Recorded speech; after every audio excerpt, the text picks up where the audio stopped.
Belarusian President Alexander Lukashenko met Russian President Vladimir Putin in Sochi today. They held bilateral talks and discussed international and regional issues. Lukashenko said Belarus was ready to increase fuel shipment to Russia. Both leaders agreed to deepen bilateral ties.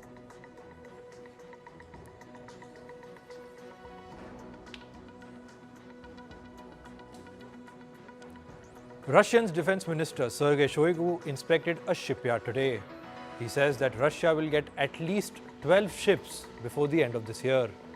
He added that new nuclear submarines were being built which will enter service by 2024.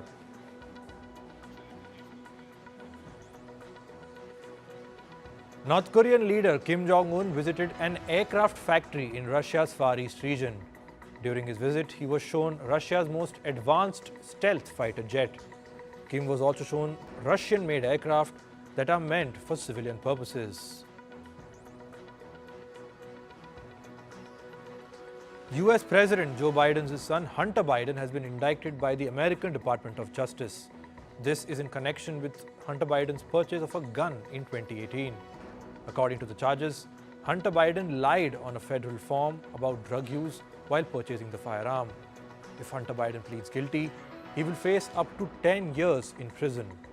This is the first time that the Justice Department has charged the child of a sitting U.S. president.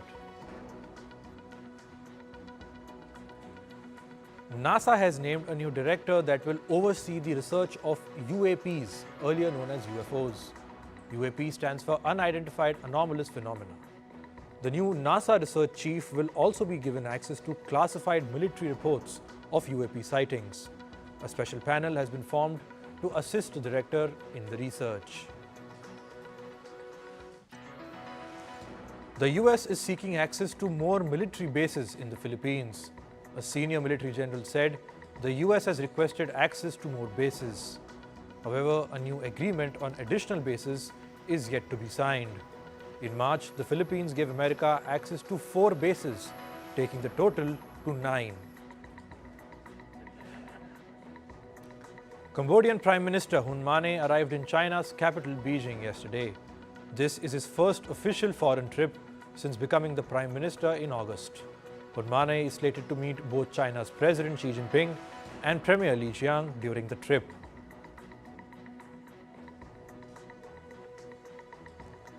Thailand's Pita Limjaroenrat has resigned as the leader of the Move Forward party. He says that the party needs a new figure to lead the opposition in the parliament. Move Forward party now represents the bulk of the opposition. Pita was once the hopeful to become Thailand's prime minister. However, he was suspended from the parliament due to a court case concerning his eligibility to run for office. A military convoy of Niger's army has reached the border region of neighboring Benin today.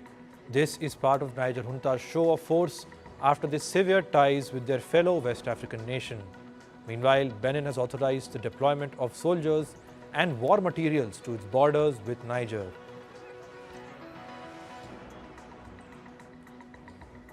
UK Prime Minister Rishi Sunak said his government will invest over $250 million in the National Health Service or NHS. Sunak added that the funding will boost operations in hospitals before the busy winter months. The 75-year-old NHS is struggling to keep up with an increase in patients. Currently, over 7.5 million people are on the wait list for getting NHS treatment. Italy saw the arrival of almost 2,000 asylum seekers yesterday. Deputy Prime Minister Matteo Salvini says the country is struggling to cope with the surge of migrants. He further added that France and Germany have rejected Italy's appeal to help with the crisis. Just this year, Italy has received over 120,000 asylum seekers. The European Union High Representative Josep Borrell met with the leaders of Serbia and Kosovo. They discussed ways to diffuse tensions after violence erupted in North Kosovo earlier this year.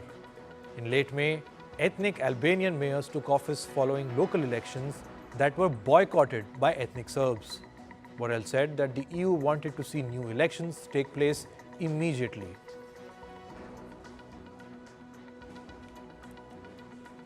Mexican authorities found 350 migrants crammed in the back of a trailer. The discovery was made when officials heard cries and knocking at the back of the vehicle. On board were women, men, and minors from Guatemala, Ecuador, Honduras, and El Salvador. The minors and families found in the trailer will remain under the custody of Mexico's local family welfare system. Meanwhile, the rest of the adults have been taken to a facility of Mexico's National Migration Institute.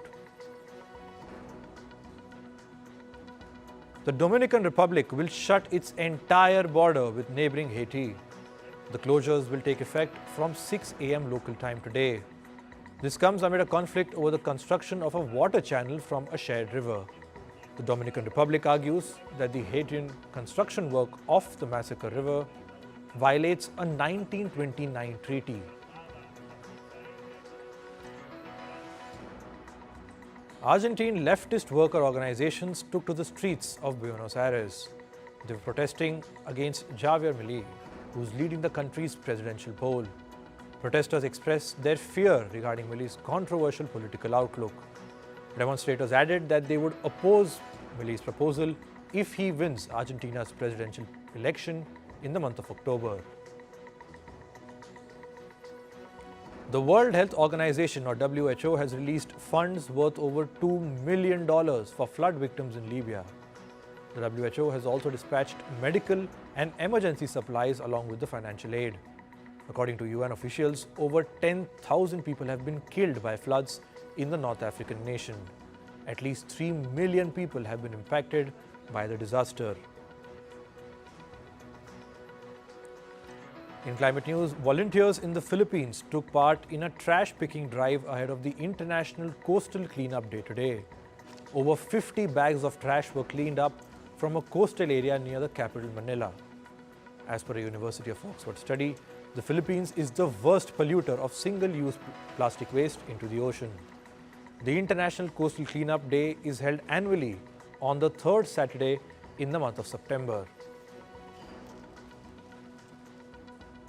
Several climate activists were arrested outside Citibank's headquarters in New York City yesterday. Over 20 protesters were arrested and were released later in the day. The demonstrators were demanding that Citibank end financing fossil fuel projects. Marine experts have launched a campaign to protect the broad-nosed seven-gill shark in America's San Francisco Bay Area. Scientists say the population of these sharks is decreasing due to climate change. The El Nino weather pattern has increased rainfall in California, and this is causing fresh water to run off into the ocean, thereby altering salinity levels. Scientists say this is becoming toxic for broad-nosed seven-gill sharks, causing their numbers to fall rapidly. A species of snails that was once extinct in the wild has been reintroduced in the Pacific Islands. The snails were bred in the UK and are back in French Polynesia as part of a 9-year-long project.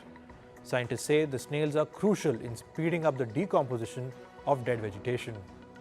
They added that these snails leave behind nutrient-rich feces that help develop the soil. In business and tech, America's United Auto Workers Union has launched its historic strike against automakers Ford, General Motors and Stellantis. Nearly 13,000 workers are picketing outside the three automakers' plants. Walkouts began after a midnight deadline for a labor deal passed without agreement. The union has been demanding a 40% rise in pay, job security and the removal of a tiered wage system. Shares in semiconductor company ARM soared almost 25% above its Nasdaq debut price. The stock, which had opened at $56, closed at nearly $64. This gave the British chip designer a valuation of $65 billion in its return to public markets. Johnson & Johnson is signing off on a new logo. The healthcare giant has said that it will replace its well-known signature script after more than a century. The company says that the new logo reflects their sharpened focus on quote-unquote innovative medicine and medical technology. J&J has also renamed its medical devices business called Janssen Pharmaceutical to J&J Innovative Medicine. Walt Disney has reportedly held talks with American TV station operator Nexstar Media Group. This is for selling its U.S. TV network ABC. Meanwhile, media entrepreneur Byron Allen has also submitted a $10 billion bid to Disney. This is to acquire ABC, cable channels FX, and National Geographic and its other local stations. In July, Disney CEO Bob Iger said that the company could sell off some of its traditional TV assets that were not performing well. Ride-hailing company Uber says it has rejected a ruling from a Brazilian labor court. It had asked the company to pay more than $200 million in fines. This was over the company's irregular working relations with the drivers on its app. Uber says it will appeal the court's decision.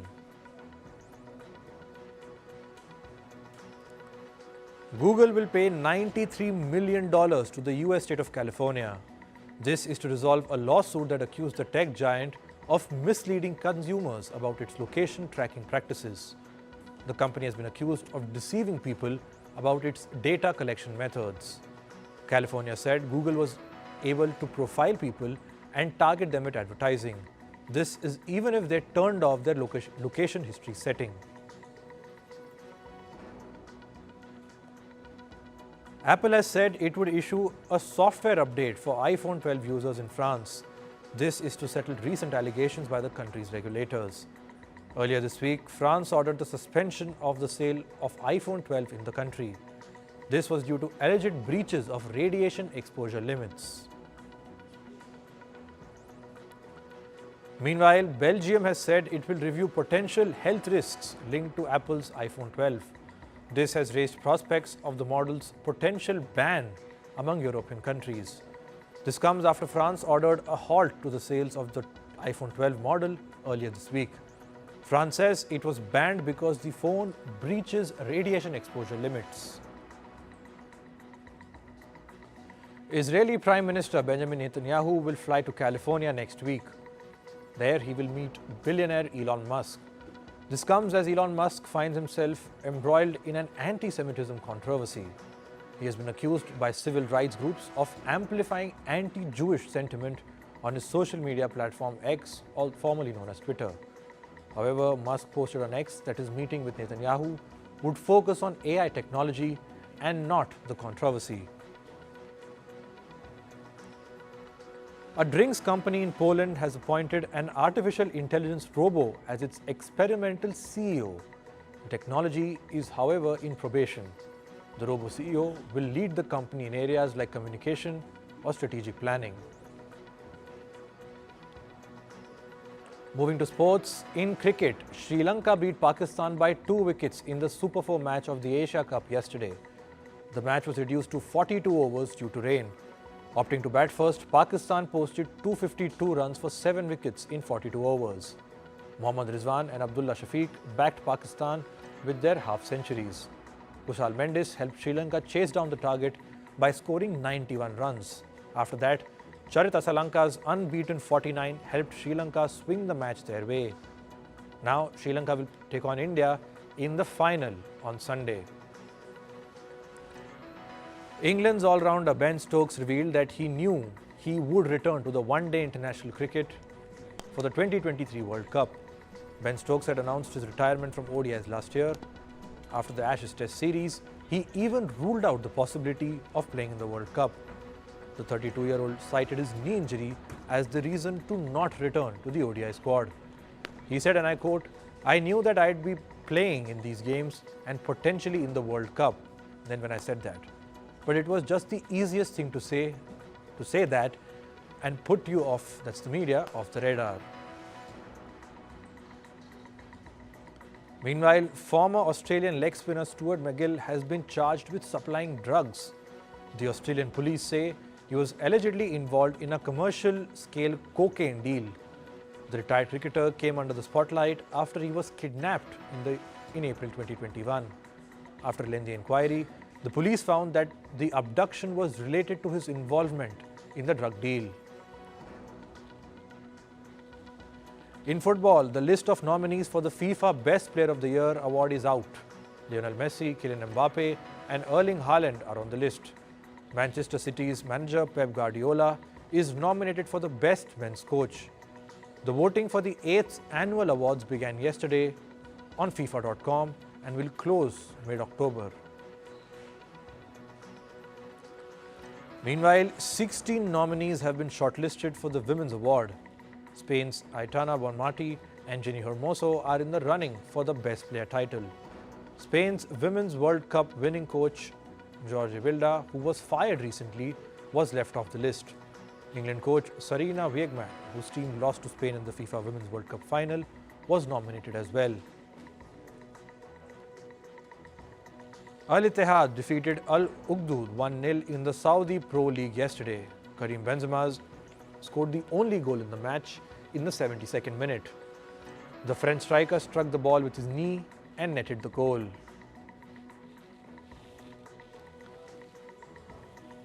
In tennis, world number 1 Novak Djokovic is looking forward to the 2024 Paris Olympics now. The 36-year-old is now looking to bag an Olympic gold medal after his 24th Grand Slam. Djokovic said, and I quote, "My plan for now is to play the Olympic Games, so I'm hoping that I will be ready physically and mentally."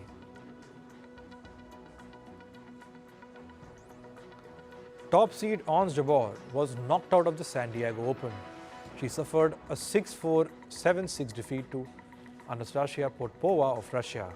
Potapova admitted that Jabeur was a very tough opponent to beat as she spoke about her victory.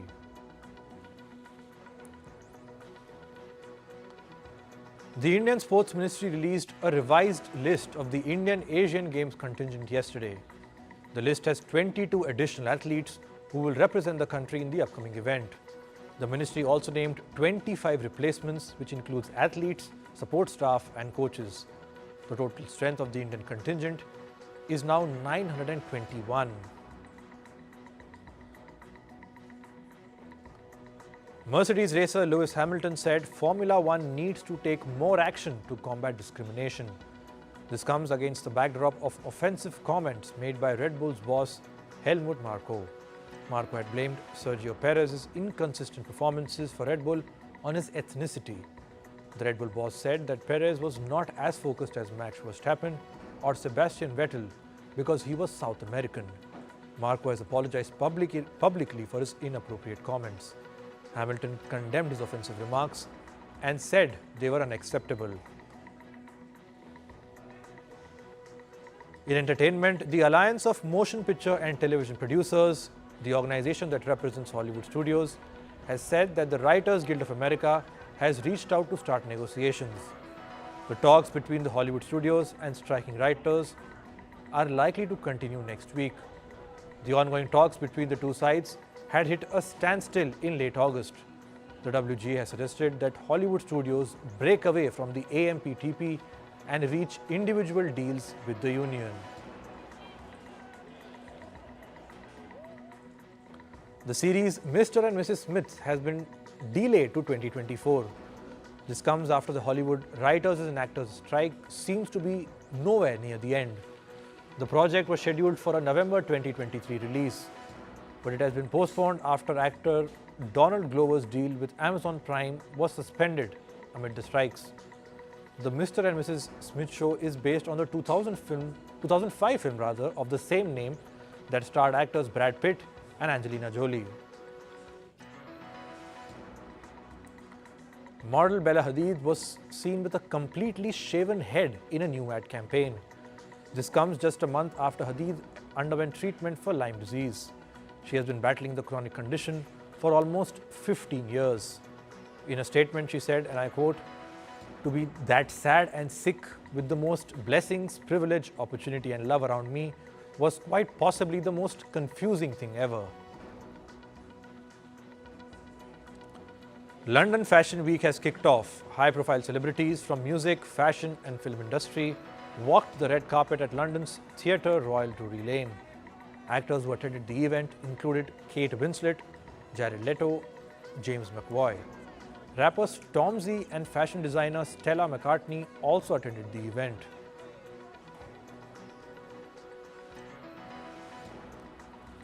The band NSYNC is gearing up to release their first new song in over 2 decades. Their new song is called Better Place.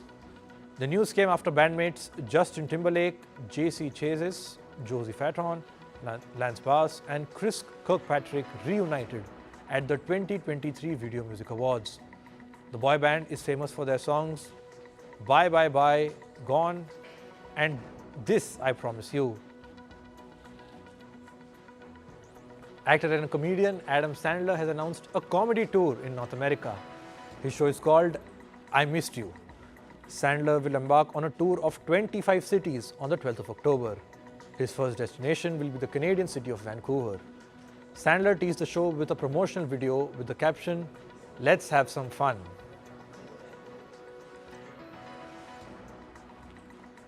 In a recent interview, Oscar-winning actor Natalie Portman spoke about the concept of female gaze. Portman said, and I quote, "To say that a female director has a particular gaze is reductive of women's individuality and points of view." She added that female directors should have the same opportunities as their male counterparts and that it should not be about gender. Natalie Portman began her journey as an actor when she was just 11 years old. Queer Eye star Karamo Brown has spoken about why he was not invited to co-star Anthony Porowski's bachelor party.